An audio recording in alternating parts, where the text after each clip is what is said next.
and thank you for joining us once again for this special episode of Business PNG. In 2016, the Business PNG team had the privilege to travel far and wide around our geographically diverse country to visit some of the most beautiful destinations. We present Business PNG, a special PNG Destinations episode. On this edition of Destinations, we feature the idyllic and tropical Jaizaben Resort. Just a 10-minute drive from Madang Airport, the name in the local Rivo language literally translates as the resting place. This is Jaizaben.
Some people say Jaizaben, but the real pronunciation is Jaizaben, and it apparently is part of a local dialect. It literally means resting place.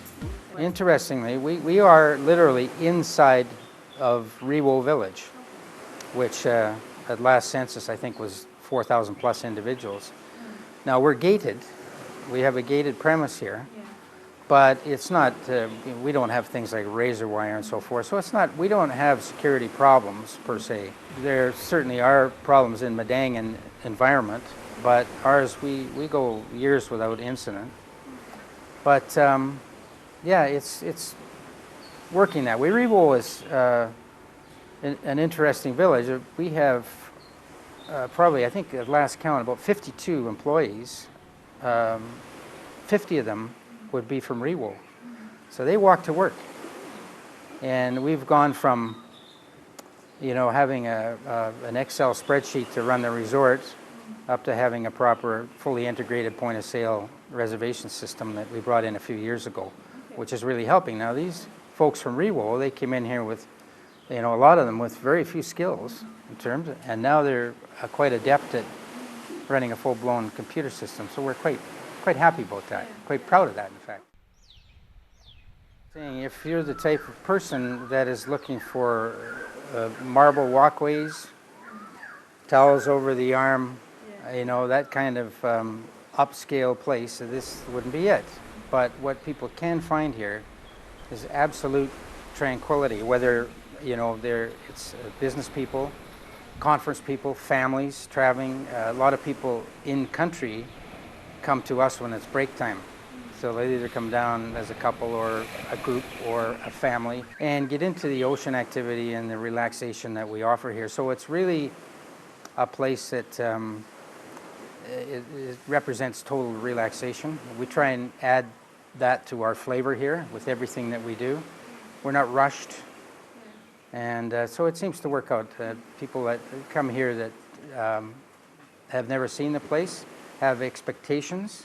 They're usually surprised at the tranquility, but after that, if they're activity people, we do have some.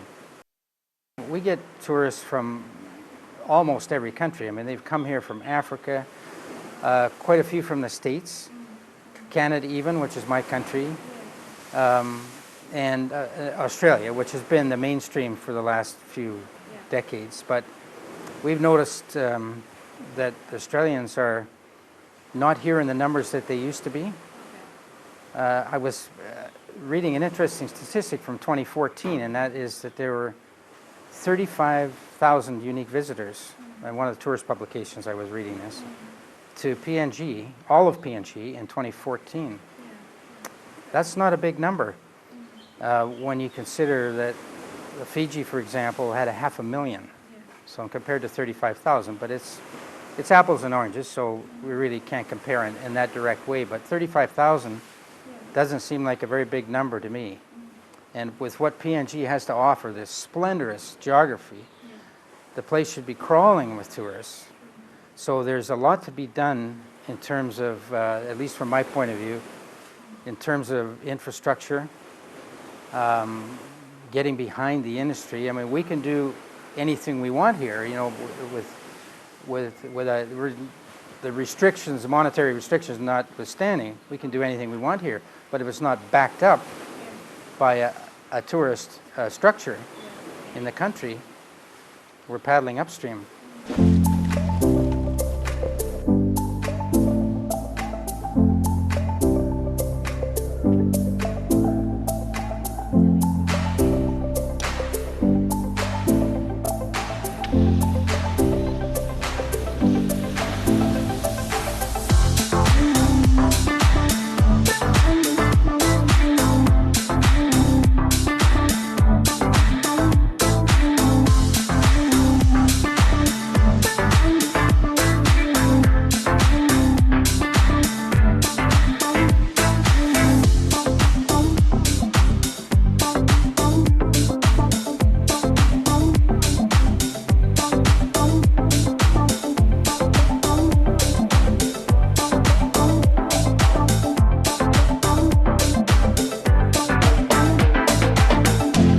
Have I guess you could say a mixed relationship with Madang government, I should say. They support us in terms of having events out here, conferences, meetings, and so forth. That's the number one support that we get from the Madang government. Other than that, there isn't really any support, discernible support. We've got challenges with our roads and so forth that need to be addressed, and a lot of the tourists that come to us who are expats, in particular if they haven't been here before, are a little bit shocked at the conditions. Over the years we've had times when it's been almost impossible to get out here. Thankfully the Madang government has done some road grading and so forth routinely. We do have to thank them for that, because it's really helping. And even the local people from Madang who used to not come out here because it's too hard on their vehicles now come.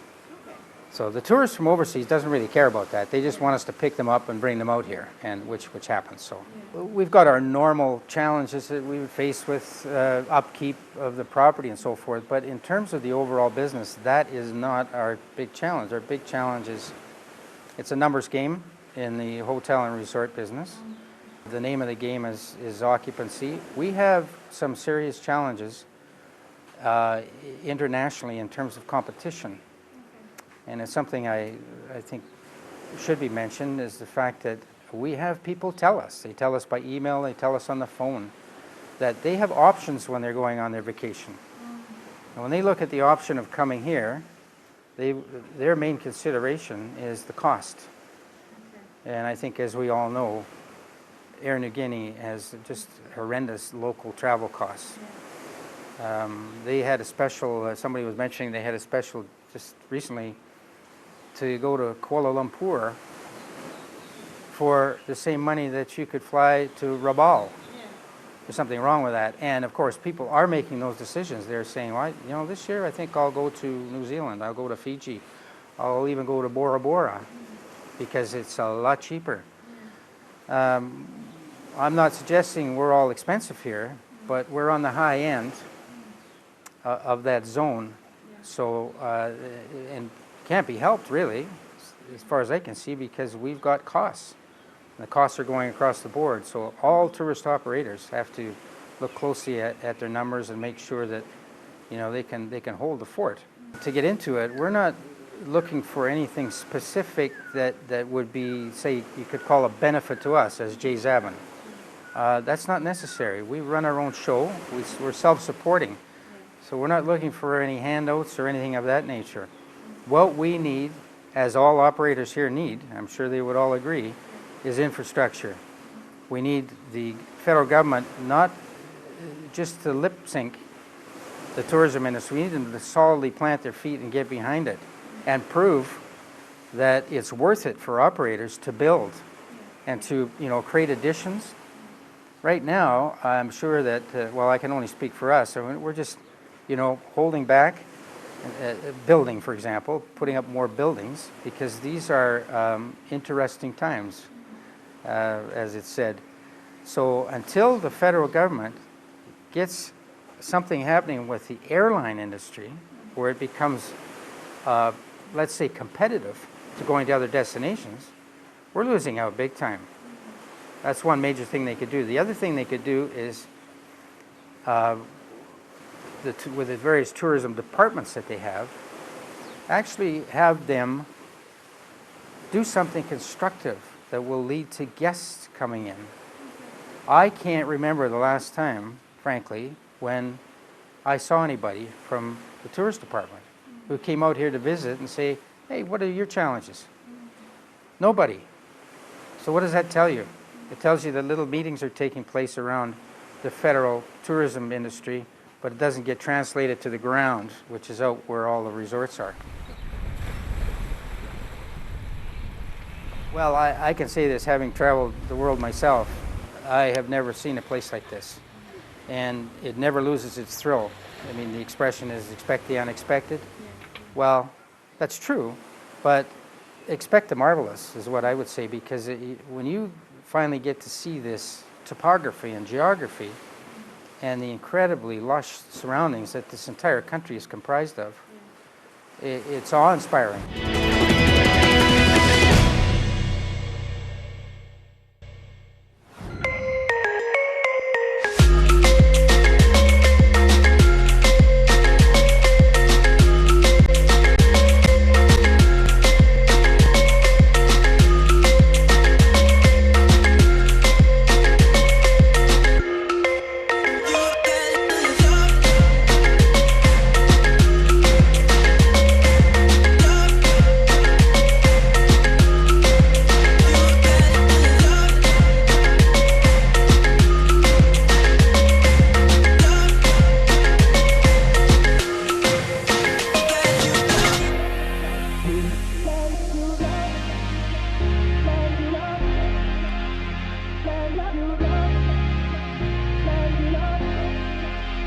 We have the character and feel of Papua New Guinea by the architecture and design, which was the owner's vision. So that's definitely come out. They keep it immaculate. It's absolutely gorgeous. So it's a real pleasure working here. I think it's the whole feel of the place. As soon as you walk in, it's got the wow factor. Again, the vision from the owners building the resort. The owners actually were in Rabaul 20 years ago and had businesses, etc. when it was destroyed. And they decided to go to Kokopo and start our sister company, Taklam Lodge. And then they decided 13 years ago to buy this land and build it. So we have 32 rooms at Taklam as well. We have a lot of international tourists from all over the world. We even have tour groups that come through from Germany and Australia and Holland and all different places, Japan. Generally it depends on what the tour groups are after, but we do have a lot of the local type tours as well as sea tours. So the local tours would include, one of our full day tours is really good. It includes the volcano, the underground tunnels, the barge tunnels, the historical museum, all those types of things to incorporate the history of the war here. And we have some of the most spectacular waters here in the world. So diving is huge here. So we have 3 boats that can accommodate divers. Unfortunately, it is quite difficult, and of course tourists don't understand that. They come here, they see this magnificent place, and they just don't understand the infrastructure behind it all. There's a lot of things that we cannot get or if we do get it, it's hard to get in and expensive because it's got to come from another country generally. Well, unfortunately, the bad press is difficult. The media portrays PNG as a whole, and we are East New Britain. There's hardly ever anything happens here, especially here in Kokopo. It's just, yeah, it's awesome here and totally free. You can walk around everywhere and do your own thing. We are working with the government to get advertising going on for East New Britain, in particular Alatau and Kokopo Rabaul regions, to get people to realise that it's totally beautiful coming here. And it's interesting because they come here and then they go, oh wow, I'm really glad I came, I'll be coming back. They don't realise until they get here how amazing it is.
It comes from two Motu words, one of which is Loloa, which means hill, and Ta, which is the counting word for one in Motu, so it means one hill, literally one hill. Closer to Moresby is Lolorua, which is an island with two hills. Sometimes toyed with the idea of promoting it as the best capital city diving in the world.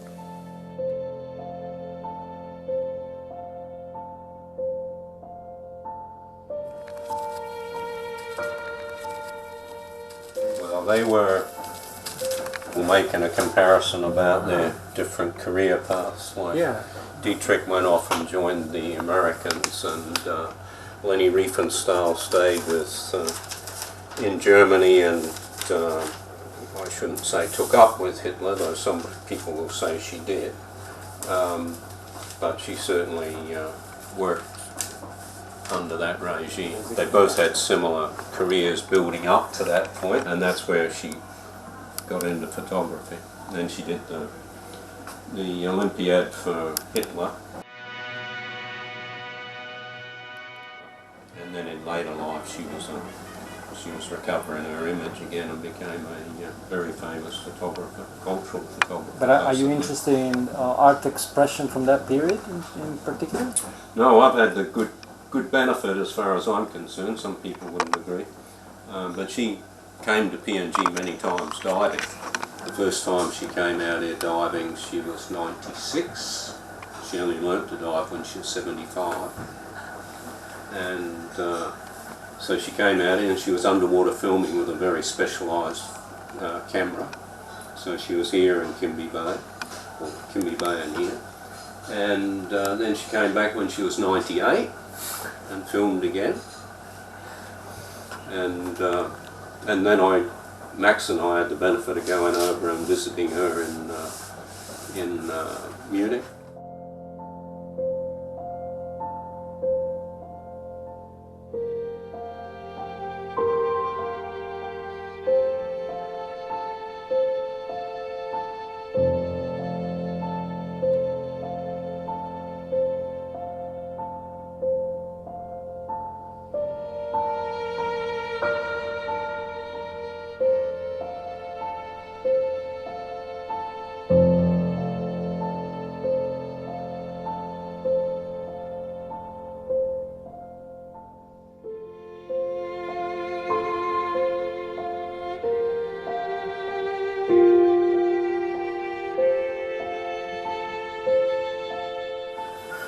in the leading up to independence, then the Australian Airlines used to fly up here and do tours around the country. Fokker F-27s, Ansett and TAA used to send 1 or 2 flights each a week around the country, and they'd stop off in different locations. You know. But then it all, I think once the department was canned in 1981 under the Somare government actually. Reason why? Well, the attitude was, we don't want people coming here to gawk at us. So there was this idea that you were the subject of people just looking at you, and certain people didn't feel comfortable about that. I don't think there was any consultation to the beneficiaries, who would have been the local people who were collecting money for being the subjects, you know. I remember one of them being the cane swallowers. I can't remember the name of the village, but somewhere out of Goroka that they used to fly people into. That habit or that cultural aspect reappeared only, I think, 2 years ago in the Goroka show again, but it had been forgotten for the last 40 years. So if you put the mic, then it's going to be radio.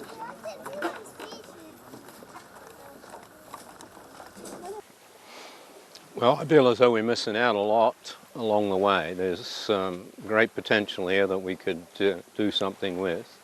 And you're right, there's very few countries that are as spectacular as what PNG is. Not only under the water, but also the terrestrial stuff as well. Very high mountain range, tropical rainforests, good bird life, extraordinary bird life. It's very interesting marsupials. You know, it's got, and you know, lots of ocean, lots of islands. It's got an awful lot going for it, and pretty much exploited, yeah.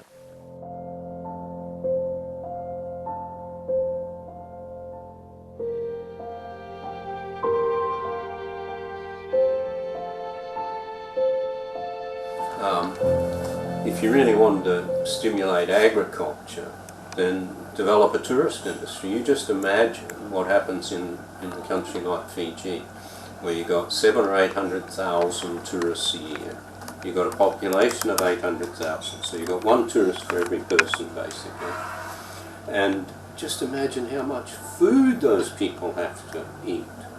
And, you know, basically Fiji produces all that food itself. How many people are involved in producing the food to feed 800,000 people? It's hundreds of thousands of people. And they all earn good money for it.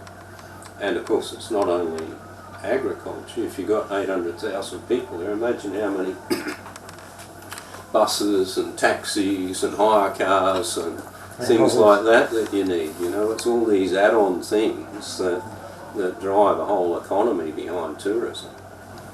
And then of course you've got the direct employment in the hotels and dive boats and whatever else it is. So we don't even think about employment, you know. We've got so few people employed in the country. Hardly anyone, you know. 400,000 out of a population of 9 million or something like that. It's nothing. The country's so much more spectacular, you know. Get our head around developing that industry here. With, you know, so much more perspective. There's so much more culture here. The country's so much more spectacular. You know, the reefs are so much more brilliant and better developed. You know, just about every aspect of it is better in PNG than Fiji.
And that's all we have for you tonight. Until next week, we would like to wish you all, our viewers, a very happy 2017 and safe celebrations. I'm Michelle Bird, and this was Business PNG.